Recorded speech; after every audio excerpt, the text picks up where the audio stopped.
Buongiorno a tutti e bentornati a Liberamente, variazioni e scorribande qui su Radio Libertà. Allora, la domanda, per quanto surreale, sorge spontanea.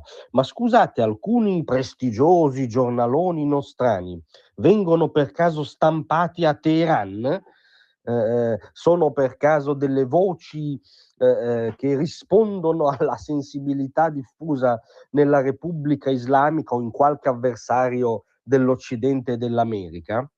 La domanda è la conseguenza della rassegna stampa di stamattina, quanto mai pazzotica, basata ovviamente in gran parte, come avete sentito anzitutto dalla rassegna stampa del nostro grande Sammy Varin, sui fatti di Washington, sul terzo attentato fallito ai danni di Donald Trump, con le scene del Secret Service che lo porta via dalla cena di gala per i corrispondenti, ferma l'assalitore e tutto il momento di confusione e di isteria che avete ormai visto a reti unificate, ma le cose interessanti, drammaticamente interessanti, che ci fanno porgere quella domanda, cioè se qualche gazzetta nostrana non riecheggi diciamo umori che si muovono più nella zona degli ayatollah che nella zona delle democrazie liberali, sono i commenti di oggi che abbiamo letto.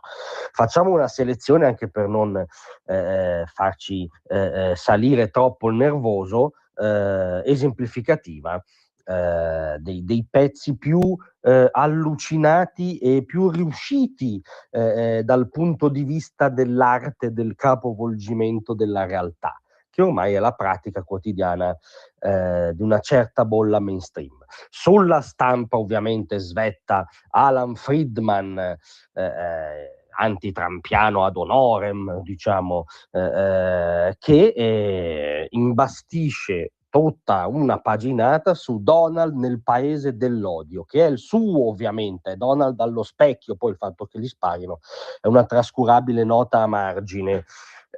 Selezione ragionata o sragionata, fate voi, di pillole dell'analisi di Friedman. Oggi nell'America di Trump il clima d'odio nasce dal suo incitamento quotidiano, si nutre del rancore che semina e produce una società più feroce, più frammentata, più impaurita. Lui è colui a cui hanno sparato nella notte di sabato per la terza volta en passant. Trump non ha inventato la violenza americana. Bontà sua, Friedman riconosce che nel paese delle Colt si sparava anche prima di Trump, ma l'ha sdoganata. Ha trasformato il vittimismo in ideologia, il risentimento in strategia elettorale, la crudeltà in spettacolo, la vendetta in metodo di governo. Come vedete non c'è una riga, una parola sull'attentatore, è tutto un pretesto per ridarsi per la 127esima volta alla sociologia antitrampiana. Ma più avanti è ancora più chiaro, se fosse possibile, Friedman. Il veleno produce altro veleno, cioè le tesi di Trump, per inciso avvalorate alle ultime elezioni dalla maggioranza degli americani, sgradite a Friedman, che Friedman può giudicare irricevibili, criminali, sono veleno che produce il veleno dei proiettili, del piombo, e c'è un'equivalenza tra questo, tra le parole sgradite a Friedman di Trump e i proiettili sparati contro Trump. Il veleno produce altro veleno. Nessun presidente americano in 2 secoli e mezzo ha incitato razzismo e ostilità quanto Donald Trump. Lo fa quasi ogni giorno, soprattutto attraverso i social media. E chi viene colpito da quei messaggi spesso paga un prezzo reale. Sì, diciamo che è andato molto vicino lo stesso Trump a pagare un prezzo reale più volte, ma come sappiamo in realtà la mano che premeva il grilletto era la sua nell'analisi allucinata di lor signori. Gran finale. Trump non ha creato tutto questo da solo, le divisioni americane lo precedono da tempo, ma lui le ha ingigantite, monetizzate, rese glamour, trasformate in rumore permanente. Soprattutto ha convinto milioni di americani che la cattiveria sia una forma legittima di governo.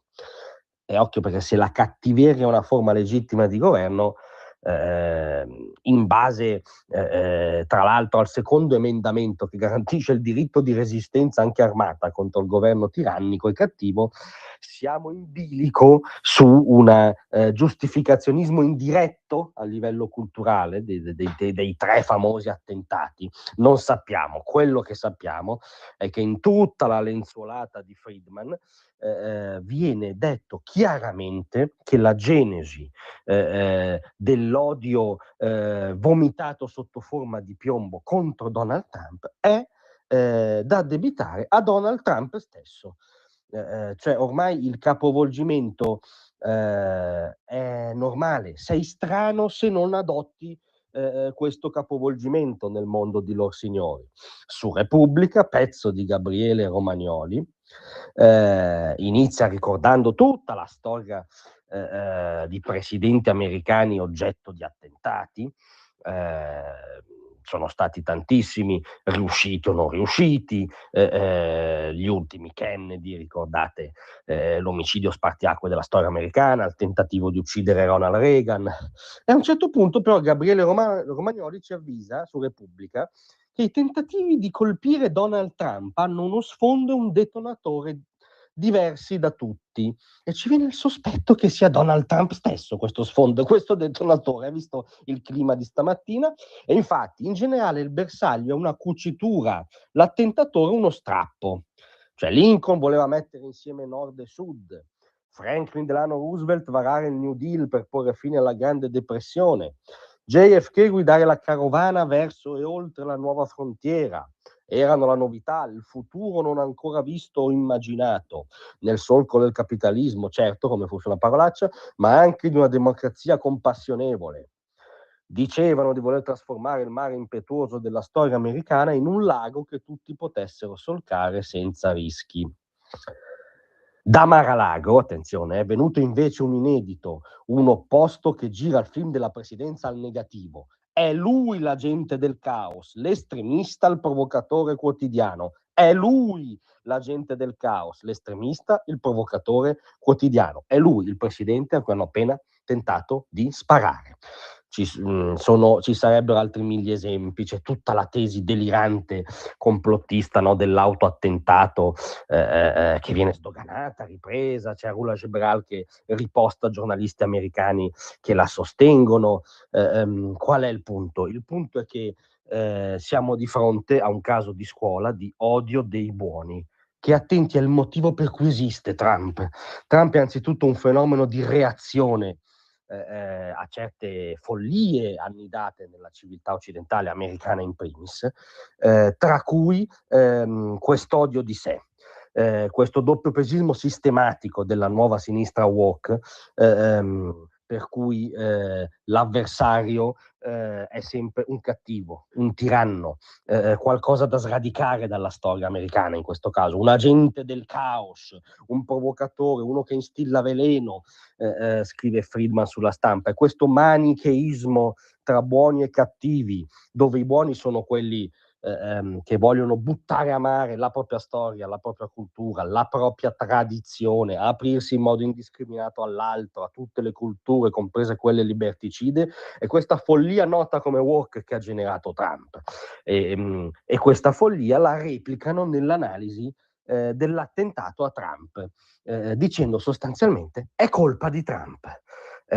Finché saranno imprigionati in questa follia ideologica, in questo manicheismo morale, in questo ribaltamento totale del significato, per cui l'agente del caos è quello a cui sparano, ebbene, fino a che lor signori saranno avvitati in questo dispositivo ideologico, avremo sempre dannatamente bisogno di Donald Trump.